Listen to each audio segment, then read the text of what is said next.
2022년 11월 23일 실만한 물가교회 온라인 새벽 예배에 오신 여러분들을 주님의 이름으로 환영합니다. 오늘 우리들은 이사야서 23장 5절에서 7절 말씀을 근거해서 자신을 높이려는 순간 하나님의 심판이 임합니다 라는 제목을 가지고 함께 하나님의 말씀을 생각해 보길 원합니다. 우리들은 이사야서 23장 5절에서 7절의 말씀을 생각하기 전에 8절에서 9절의 말씀을 먼저 생각을 해 보았습니다. 이것은 저의 실수입니다. 너그럽게 이해 부탁을 드립니다. 오늘은 우리 다 함께 5절에서 7절의 말씀을 생각해 보겠습니다. 본문 5절의 말씀을 보면 두로의 멸망의 소식이 애굽 땅에 전해지게 되어지고 애굽의 백성들이 고통을 받게 될 것이다 라고 기록을 하고 있습니다. 우리 다 함께 본문 5절의 말씀을 읽겠습니다. 그 소식이 애굽에 이르면 그들이 두로의 소식으로 말미암아 고통받으리로다. 애굽의 백성들이 두로의 멸망으로 인하여 고통을 받게 되어지는 이유를 두 가지로 생각해 볼 수 있는데, 첫 번째로 애굽은 나일강에서 나오는 곡창지대의 곡물을 두로를 통하여 수출하고 있었습니다. 그런데 두로가 멸망했다는 사실은 이제 더 이상 수출의 길이 열려 있지 않다는 사실을 의미합니다. 이로 인하여 애굽의 백성들은 고통을 받게 될 것입니다. 두 번째로 애굽과 두로는 동맹 관계 가운데 있었습니다. 그러므로 두로를 공격한 나라가 애굽을 공격할 가능성이 아주 높다는 사실을 우리들은 깨닫게 되었습니다. 이러한 두 가지 이유로 애굽의 백성들도 고통을 받게 될 것이다 라고 말씀을 하고 있습니다. 그리고 본문 6절의 말씀을 보면 두로의 멸망의 소식이 페니키아 지역을 뛰어넘어서 다시스까지 전파되어진다는 것을 우리는 깨닫게 되어집니다. 우리 다 함께 6절의 말씀을 읽겠습니다. 너희는 다시스로 건너갈지어다. 해변 주민아 너희는 슬피 부르짖을지어다. 두로의 멸망의 소식이 페니키아 지역을 뛰어넘어서 이제 프랑스 지역으로 추정하고 있는 다시스까지 전파되어졌다는 사실을 우리는 깨닫게 되었습니다. 그리고 다시스까지 전파되어졌다고 하는 것은 유럽뿐만 아니라 전 세계에 두로의 멸망의 소식이 전파되어졌다는 것입니다. 그리고 이 두로의 멸망으로 인하여 그들은 슬피 부르짖게 될 것이다 라고 성경은 기록을 하고 있습니다. 그러면 왜 사람들은 두로의 멸망으로 인하여 놀라게 되어지고 그리고 슬퍼하고 있습니까? 본문 7절의 말씀을 읽어보면 두로가 가지고 있는 특징들을 세 가지로 정리를 해볼 수 있는데, 우리 다 함께 7절의 말씀을 읽고 생각해 보겠습니다.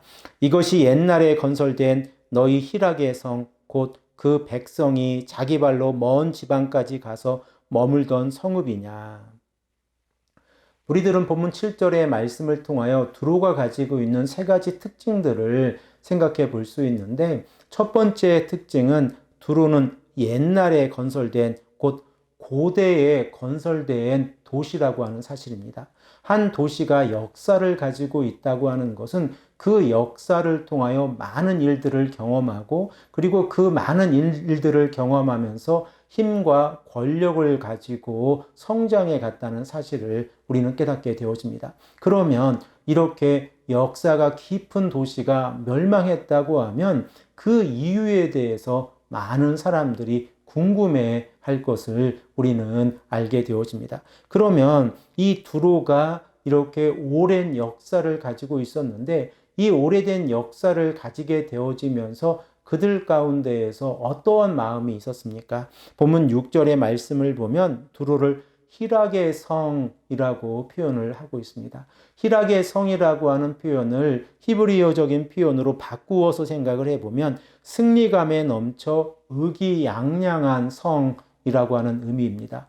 역사가 오래된 도시가 전쟁에 나아가서 그 모든 전쟁 가운데서 승리하였을 때에 그들은 자신을 높이게 되어졌고, 그리고 이로 인하여 의기양양함을 가지고 있었습니다. 그리고 또한 승리에 가득 찬 두로의 사람들이 돈과 권력을 가지게 되어졌고, 그리고 그 승리감에 의해서 쾌락이 가득 차 있던 도시, 바로 이러한 도시가 두로였다는 사실을 우리는 깨닫게 되어집니다. 그리고 세 번째 특징으로 두로는 새로운 땅을 개척하여서 그 새로운 이 땅을 개척하면서 추진력을 가지고 있었던 도시라고 하는 사실을 깨닫게 되어집니다. 페니키아 지역의 사람들의 특징 가운데 하나가 새로운 땅을 개발하여서 자기의 영토로 만드는 것입니다. 그리고 오늘 본문 7절의 말씀에도 그 백성이 자기 발로 먼 지방까지 가서 머물던 성읍이냐, 곧 두로의 땅이 아주 넓어서 자신들이 다스리고 있는 소국까지 멀리 있었다고 하는 사실입니다. 이렇게 역사와 전쟁에서 승리감을 가지고 있었고, 그리고 자신들의 영역이 아주 넓었던 이 두로가 멸망했다고 하는 이 사실을 사람들이 들었을 때에 그들은 놀라게 되어지고 그들은 슬퍼하게 되어졌다라고 성경은 우리에게 말씀을 하고 있습니다. 한 도시가 역사와 권력과 힘을 가지고 있었는데 그 도시의 영향력이 한순간에 무너졌다고 하면 우리들은 그 이유에 대해서 생각을 해 보아야 합니다. 우리가 어제 말씀을 통하여 생각을 해 본 것처럼 두로가 멸망한 이유는 교만입니다. 하나님 앞에서 교만한 것이 얼마나 심각한 죄인가를 우리가 어제 말씀을 통하여 생각을 해 보았는데, 자기가 가지고 있는 부와 권력을 가지고 자신들을 이길 수 있는 그 누구도 없다고 생각했을 때에 하나님께서 그들을 바라보시고 심판하셨을 때에 두로는 멸망하게 되어졌다는 사실을 깨닫게 되어집니다. 하나님의 임재를 경험하고 있는 백성들인 우리들에게도 이 모습을 다시 한번 생각을 해 보아야 합니다. 우리가 자신들의 힘을 가지고 이제 평안과 그리고 감사의 삶을 살아가고 있었을 때에 우리 자신을 스스로 높이려고 하는 그 순간 하나님의 심판이 임한다는 사실을 깨닫게 되어집니다. 모든 일이 형통하고 어려움이 없을 때에 우리들의 신앙을 다시 한번 생각해 보십시오. 바로 그 순간 우리들의 신앙이 조금씩 쇠퇴해 가고 있지는 않습니까? 그러므로 하나님께서 원하시는 삶은 하나님께서 복을 주셨을 때에 그 복으로 인하여 이 땅에서 안위하고 그리고 평안을 누리는 것이 아니라 더욱더 복음을 위해서 헌신하고 나아가는 삶입니다. 그리고 하나님 앞에서 겸손하게 무릎 꿇고 기도하는 자들, 바로 그들이 하나님의 심판을 면하게 되어진다는 사실을 우리는 성경의 말씀을 통하여 깨닫게 되어집니다. 사랑하는 성도 여러분, 오늘 우리가 이 아침에 이 말씀을 듣고 간절히 기도할 때에 우리들의 모습 가운데에서 두로의 모습이 있지는 아니한지 다시 한번 생각하고 하나님께 매달리는 귀하고 복된 성도님들이 되시기를 간절히 축복합니다. 함께 기도드리겠습니다. 아버지 하나님 감사합니다. 오늘도 우리에게 말씀하셔서 하나님께서 두로를 심판하시는 그 이유를 다시 한번 생각해 보게 하시니 감사합니다.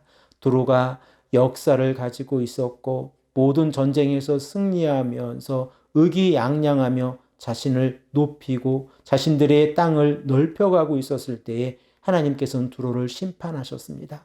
아버지 하나님, 이 땅에서의 삶 가운데서 성공했을 때에 하나님의 심판이 임했다는 사실을 깨닫고 더욱더 겸손한 마음으로 하나님을 섬기는 자의 삶을 살아갈 수 있도록 인도하여 주시옵소서. 감사드리오며 사랑이 많으신 예수 그리스도의 이름으로 간절히 기도합니다. 아멘.